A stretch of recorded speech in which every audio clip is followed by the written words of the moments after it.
here again at The Drop. Thank you so much for being here. We're excited to be here with you today. I am Karina, and I have a very special guest with me today, Sergio, who happens to be my amazing husband. Say hey. Hey. So he's here with me this week. My dad is just taking a little break to kind of be with my mom, and so we're excited just to kind of chat with you today about a specific topic that we both have kind of dealt with, and we know if we've dealt with it, you guys have dealt with it too. And that topic is of how to deal with disappointment. What do you do? How do you process? What are some good things to do? What are some not good things to do? I know we can kind of both speak to both of those things. I know this is a big thing for me because I have all these expectations, of myself, of others, and I've had to learn, you've actually helped me a lot with this. I've had to learn how to be realistic about that, So would you say, well, first of all, what do you want to say about just the topic in general? Anything? I know we're going to chat about it, but. Yeah, I just think it's something that everyone deals with. Yeah. And I think that most people don't really ever get taught how to deal with it. They just That's kind true. of experience it and then are left to kind of pick up the pieces. Mm-hmm. And I think it would have been helpful, a long time ago to kind of have a framework or a mindset of how do you deal with things that are disappointing or events that don't turn out the way that you think they should, and kind of preparing you with small disappointments so then when something major happens, you kind of already hopefully have a go-to mindset or a way to handle it versus just dealing with it for the first time. Yeah. No, and I think that's so real. I mean, everybody deals with disappointments and experiencing, this expectation, and then it totally, it just totally flops or whatever, and you're just like, man, that's not what I was expecting. And for me, one of the biggest things I've learned is that disappointments don't come based on what it is. It comes based on what I was expecting it to be. And so I think that you have to learn to accept reality and the experiences that they are, and you can experience disappointment in just things, but I think the hardest one is when it has to do with a person, when it's a disappointing relationship or interaction or whatever. I remember, I'll share a story and maybe you can think of one. I remember when we first got married, let's see, this year will we be married for, is it 14 or 15 years? I don't know. I can't remember either. I thought it was 13. What? No, it's definitely not 13. Okay, well anyways, we'll have to do the math. I think it's 15 this year. Yeah. I think so. Anyways, I remember when we first got married, I was as a little girl, you grow up reading fairy tales, watching fairy tale movies, and it's always this magical thing that happens, Cinderella or Beauty and the Beast, and there's it's just this magical thing. That's kind of what you grow up with as a little girl, expecting your love story to be right? Not that we didn't have magic and we don't still have magic. But I remember my biggest thing was I had this expectation of kind of experiencing that, and I remember fighting. And being this is horrible. Are we supposed to fight this much? And I remember you told me and it was maybe our first or second year of marriage, and obviously we didn't live together beforehand, and so there's just so much that you're learning when you first get married. And I remember him telling me well, duh, we've never done this before. We've never lived together. We've never spent this much time together. There's gonna be friction, and that's a part of learning in marriage and all of that. But I remember really thinking this is not how they show it in the movies, which of course sounds hilarious to even say or expect. But again, it's just one of those things you go into with a certain expectation, and then reality hits and you're oh my gosh, this is totally wrong. And I think in those moments, you have to decide what you do with that disappointment of whatever that expectation was. Yeah, absolutely. I think you hit it right on the head when you said like Ooh, I hit it. you're not disappointed by what you find, but you're disappointed by what you expected to find. Right. And I think one of the hardest things to do, and it's kind of one of the pillars of like Stoic philosophy, is like accepting events for what they are, and then it's up to you to give that event meaning. So like if you get a flat tire, it's completely neutral. It just happened, right? But to us, it's like, oh, it's gonna make me late. I have to change it. It's gonna cost me money. Now all of a sudden, you've given it the context of a negative event. Right. And I think one of the hardest things to do is treat people that way and just really see good. people for who they really are, and accept the events. That's good. They are, versus like this idealized image of, oh, well, I think my best friend should always do this, and this, and if I'm not feeling good, they should automatically call me or bring me a present or whatever. We make up these like idealized versions of the people in our lives, and then when the people don't live up to them, we're automatically disappointed instead of just accepting it for what it is and then dealing with it. And then I'm not to say that you can never have disagreements or fight with people, but I think a lot of issues are created ahead of time in our heads versus like, oh, when I get married, I expect my wife to cook and clean and the house to be perfect when I get home and dinner to be ready. Were those your expectations? And then like it doesn't happen. The house to be clean. Instead of like building together and say, hey, this is kind of what I think would be a good idea. How do you want to approach the week or our lives or everything we need to balance? And I think the more things that are unspoken and you just kind of expect certain things, you're setting yourself up to be disappointed just because no one is ever going to be aware of those expectations. And so you're already setting up the balance, the scales to be tipped in the wrong way because they have no way to live up to something that they're not even aware of. Yeah, no, that's true. That's very true. And I think, obviously, like, there's dealing with expectation and disappointment with like people, and then, which I want to talk more about that, but I know one of the things that I can always count on is the consistency of God and his character. Like there's definitely been times where I have had like these certain expectations with like relationships or certain people or whatever, and just felt like, oh, again, because of my expectations, but felt like so disappointed or let down, or like, man, like that did not turn out the way I wanted it to, or, that did not happen the way I thought it was going to, and just feeling like this hole because of it. And, where I have felt God come in and be like, remember that I'm constant, that I'm consistent. And I think even to speak to like the clarity of the expectations, I feel like God has been super clear with us on what we can expect from him. And I think that's really cool about God, because in the word and through like relationship with him, he reassures that like expectation that we can have and what he is for us and who he is for us and all of that. And so I think like, yeah, for sure, there's like that side of the people that we have to deal with, but just to remember that consistency that God provides when those expectations with people do fail. But again, to speak to what you were saying, I think it is really important in those relationships to try to be clear with the expectations, So I have a question for you, and it might put you on the spot, but so like, and this is kind of speaking to going into something or a relationship with an expectation.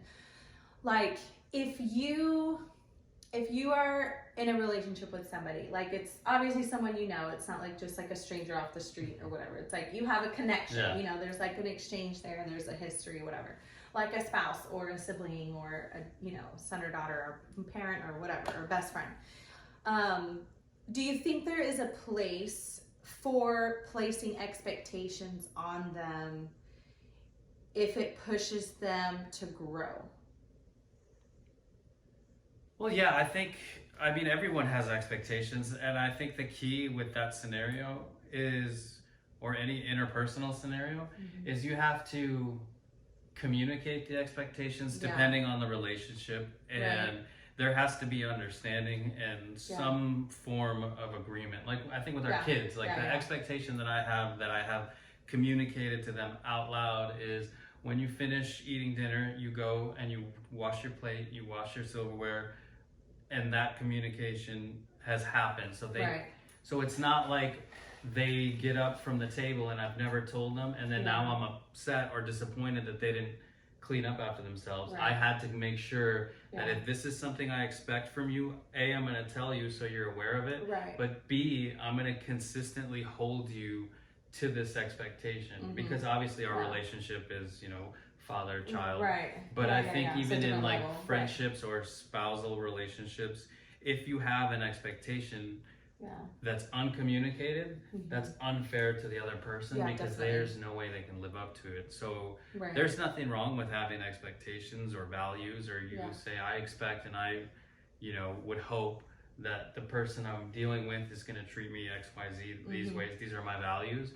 But you have to vocalize and communicate them so they're aware of your expectations or your standards, and they have a chance to either meet them or not. And then, you know, it'll be very clear if they consistently choose to not meet those expectations, or they, you know, are not making an effort to grow, then, you know, that might be a relationship that you need to like keep at arm's length, or maybe cut off completely, or, you know, evaluate how much access they have to you. But if you never tell them and you're just like constantly disappointed, this person never calls me, I'm always the one reaching out.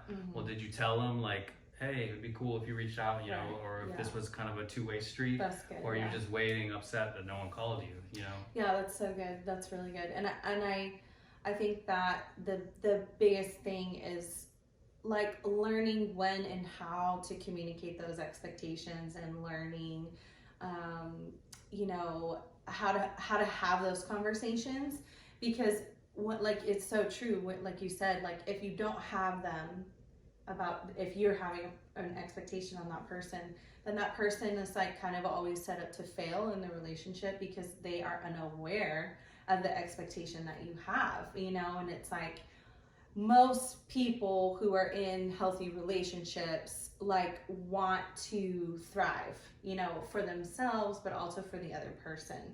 And so that's a big thing that I've had to learn, is to know like who and what and how to communicate those expectations, you know, because like obviously, like we're married, like I have a lot more, which you know to be true, a lot more expectations on you than I may have like with just a friend, you know. Some of which I still don't know. Yes, I mean, yeah, there's truth to that, yeah. I mean, you know, it's difficult for me to communicate expectations, and maybe some of you listening and watching can relate.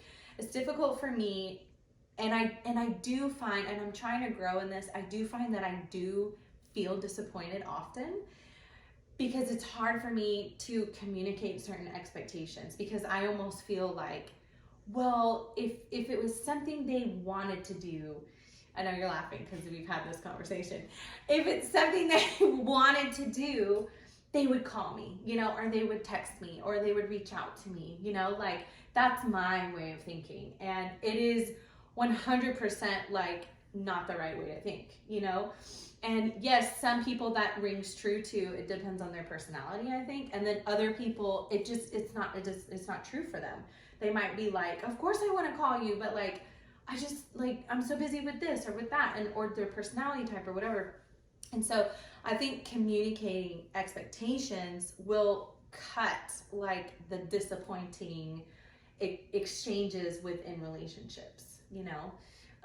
So I think that's really, really important. All right, so now I have a question for you. Okay. So this may be not people related, or it could be, but say you've been disappointed, like something that you think is really bad happens, or you were really hoping this happened and it didn't. What do you do next? Like, and give me the real answer, and not like the church checklist of what you should do is go in your quiet closet and pray. Like, no, what do you really do first, and then yeah, that's a good question. What are some best practices that you've learned? Okay, so I think, to be honest, when I'm disappointed, I get pretty like, I get flustered and I get upset, and I get like, I have the tendency to kind of like withdraw from a person, or even an environment or a situation. You know, like I'll withdraw, like almost like a little clam or a crab. Like I'll pull back, and I'll be like, you know, I think it creates a sense of uncertainty for me. And I don't like that. Mm-hmm. Like, I like to feel, my personality type, like I like to feel really secure in my relationships. And so if I'm disappointed by a person that I feel close to, like I'll withdraw, I'll pull back, I'll like kind of almost do like a cold shoulder. Like, it's so immature, like the behavior I exhibit sometimes, but that's real. She said it, not me.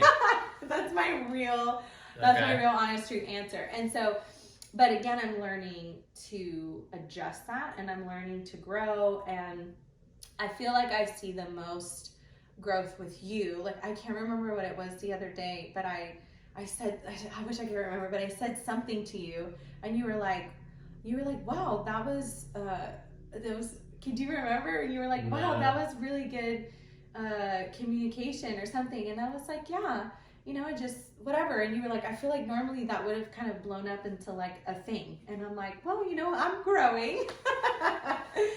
So I think good practices would be, don't do any of the things I tend to do. Don't withdraw. Don't get angry. Don't, do those things. I think a good practice is to avoid that, is to, first of all, communicate the expectation. But if that didn't happen and you experience disappointment, I think for me, what I'm learning is to evaluate my expectations and to say, okay, first of all, was it realistic? Second of all, did I communicate it? Well, obviously I didn't. Okay, third of all, what can I do to sort of like let this disappointing feeling go so that I don't let it taint that whole relationship? Now, if there was something communicated and it was ignored, I think then the process is a little different, because then I think that shows you something about the relationship. Sure. So I think that's my answer. What about you? Do you remember your question? Yeah, I think when I'm disappointed, I need time to process it. I need to to think about it, and then I start, because I like to control a lot of things. I like to know what's going to happen, what I'm going to do, who's going to do what. And so when something happens that's kind of outside of my control, I almost have to grieve it in a way and replay it in my mind. Like, what could I have done differently? And you don't know at the time whether it's a good or bad thing. Like, I think of when I got laid off and then I was applying to job after job, when I got a no, I would take that as a really big disappointment. Oh, there's this job I really wanted, and what would it have been the best for me? I don't know. That remains to be seen. But in the moment, it feels like a huge disappointment, a big letdown. And so I think I really needed to process it and then kind of work through my mental checklist of did you do your best? Did you do all of the things that you were in control of? Because once it's out of your hands, when you've done everything you can do that's within your control, I think that kind of helps put it into focus of I did everything I know I'm supposed to do, or I could have done. After that, it's out of my hands, and it's not something that was completely in my control. I think it definitely helps me to go for a run. I think that it clears my head. I run. I think for a good 20, 30, sometimes 40 minutes of just being by yourself with your thoughts, plus you're kind of releasing stress at the same time. And I think that kind of helps put it in perspective when I'm done. was this good, was this bad, or was it just what it was? And then like, how do you move forward now? What can you control moving forward? Because you can't go back in time and change anything, or you can't, you know, you can only learn from it and say like, did you prepare it as well as you could have? In this case, yes, no. And then you know, it helps you for the next one. But yeah, that's good. That's good. I think also like when you experience disappointment, there's a good opportunity for like self-eval, you know, like evaluating yourself and evaluating like, okay, why am I disappointed? I had a certain expectation, or I thought it was going to be a certain way, or I am comparing this person or this situation to this and it's not what it was, you know. And so I think it's also a good place for evaluating yourself and being like, okay, you know, God, is there something here that I need to adjust? Is this an area that you're trying to grow me in? You know, like sometimes I think we experience things like, I don't think God's like doing it, but I think God can come through and be like, hey, you know what? This is how you can grow through this. This is what you can learn from this. Yeah. And it can help prepare you for the next time, or it can help you readjust so that you're not here again. Yeah, and I think one of the hardest things is to like see yourself in like a truthful light. I think as humans, it's really easy to put the blame or responsibility like outside of ourselves and say like, wow, this person didn't do this, or this person. And that's why I feel this way. And I think one of the hardest things to do is to evaluate yourself honestly and like ask yourself, did I do my absolute best? Was I the best version of myself in this situation? Could I have done this better? And I think part of that is like, and I can't remember who said it, and it said like, not everything is your fault in your life, but it's your responsibility.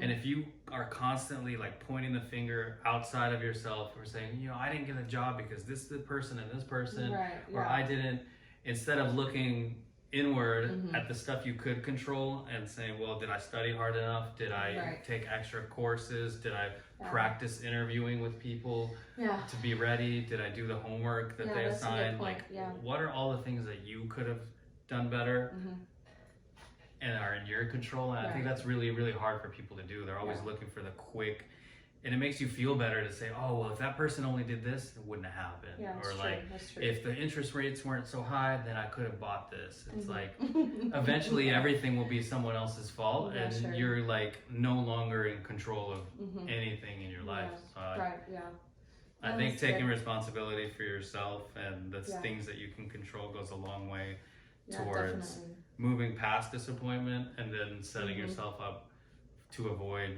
a lot of future disappointment. Yeah, that's really good. I like that.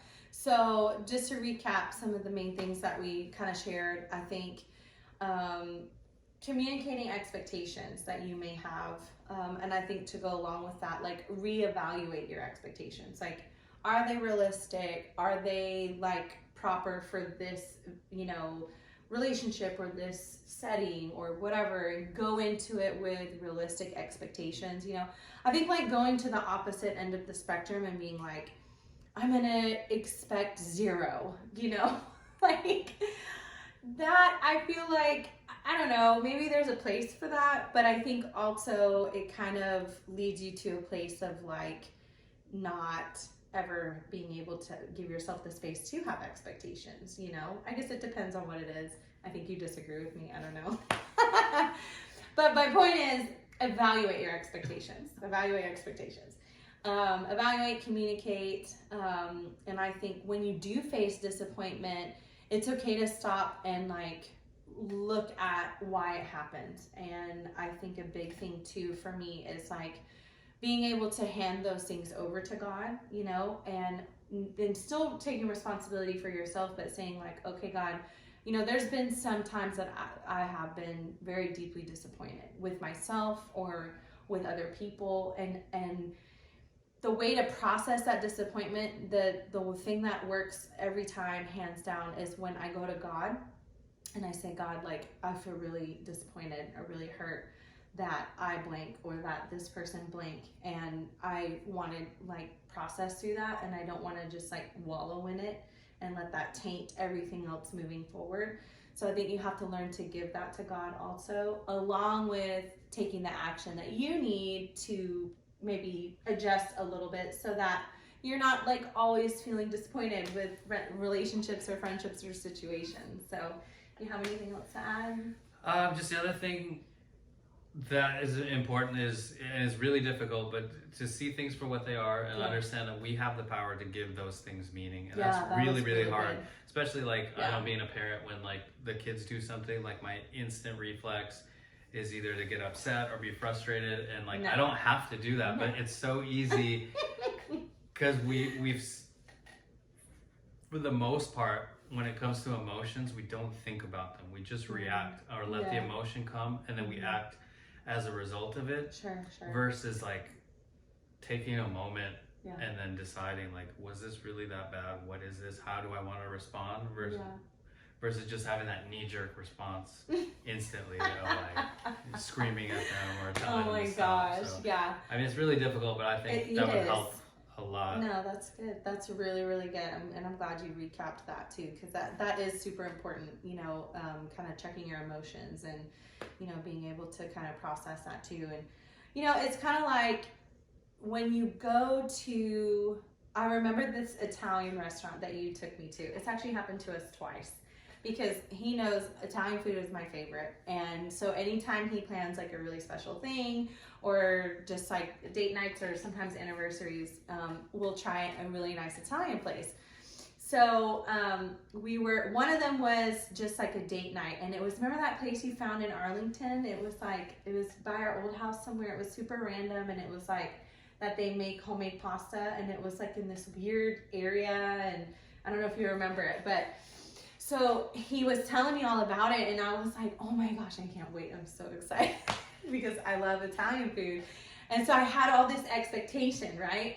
So we went and we like ordered our food and it was good, but it wasn't like amazing, right? It was like, but the example is that like you go into something sometimes having like this certain expectation, and then when you experience it, it's almost like, that wasn't great, or sometimes on the flip side, you experience it and you're like, whoa, like that exceeded my expectation. Like when those things happen that exceed your expectations, you go back to it, right?